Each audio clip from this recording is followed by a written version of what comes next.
লোকসভার পূর্ব ত্রিপুরা আসনের ইন্ডিয়া জোটের প্রার্থী রাজেন্দ্র রিয়াং এর সমর্থনে আমবাসায় এক নির্বাচনী জনসভা অনুষ্ঠিত হয়।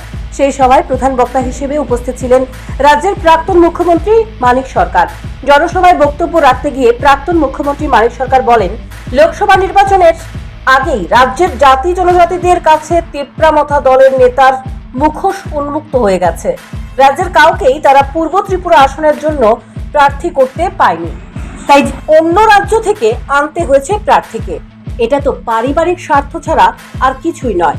তিনি রাজ্যের জনজাতিদের স্বার্থ সুরক্ষা করবেন যদি কেউ ভেবে থাকেন, তাহলে এর মাসুল দিতেই হবে। কারণ রাজ্যের মানুষের উন্নয়নের জন্য যদি ভাড়া করে লোক নিয়ে আসতে হয়, তাহলে উন্নয়নমূলক কাজকর্ম কে করবেন? ইন্ডিয়া জোট বাইরে থেকে ভাড়া করে লোক এনে জনজাতিদের কাছে ভোট চাইছেন না। রাজেন্দ্র রিয়াং এই রাজ্যের মানুষ।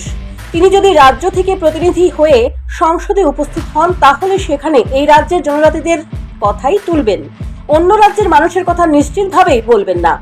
মানিক সরকার বলেন, জনজাতিদের কাছে এবারের নির্বাচনে একটা সুযোগ এসেছে, সেই সুযোগ হাতছাড়া না করতে আহ্বান জানিয়েছেন। পশ্চিম আসনের পাশাপাশি পশ্চিম আসনে সম্ভাবনা সুযোগ তৈরি হয়েছিল, পূর্ব আসনে আরো বেশি। 14 লক্ষ ত্রিপুরার উপজাতি অংশের মধ্যে তিপ্রামথা বিজেপি একজন ট্রাইবেল খুঁজে বের করতে পারলে না যাকে প্রার্থী করা যায়।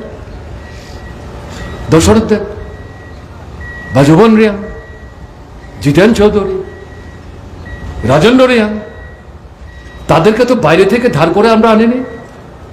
এমনকি কিরিট বিক্রম কিশোর মানিক্য বাহাদুর ত্রিপুরা, কেউ প্রশ্ন তুলে নিত। বিভু দেবী ত্রিপুরা এমপি হয়েছেন, কেউ প্রশ্ন তুলে নিত, ত্রিপুরায় আছেন। এখন যাকে করলেন, আমি এগুলো নিয়ে বিস্তৃত বলতে চাইছি না, শুধু উল্লেখ করছি। কি ব্যাপার, কোথায় 14 লক্ষ ট্রাইবেলের স্বার্থ রক্ষা করা? এটা পারিবারিক স্বার্থ, এটা ব্যাখ্যা করে বলার দরকার আছে। তিপ্রামথার সাধারণ সমর্থকদের কাছে চেহারাটা উন্মুক্ত হয়ে গেছে, কাজে সুযোগ কাজে লাগাতে হবে। আপনাদের দলবদ্ধভাবে ভোট দিতে হবে। রাজেন্দ্র রিয়াংকে কাস্তাহতরি তারাকো চিহ্নে ভোট দিয়ে জয়যুক্ত করতে হবে, বিকল্প সরকার তৈরি করার জন্য।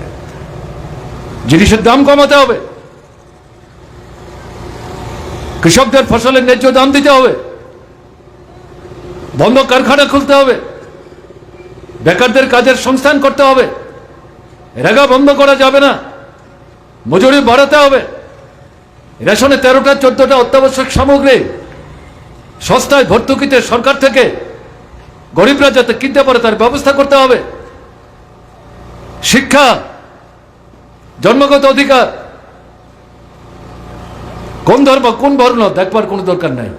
মেধা থাকলে সর্বোচ্চ শিক্ষার সুযোগ তাকে দিতে হবে সরকারি সহায়তায়। জনসভায় অন্যান্যদের মধ্যে উপস্থিত ছিলেন সিপিআইএম নেতা রাধাচরণ দেববর্মা, প্রার্থী রাজেন্দ্র রিয়াং সহ দলের অন্যান্য নেতৃত্ব। Bureau report, news prime Tripura.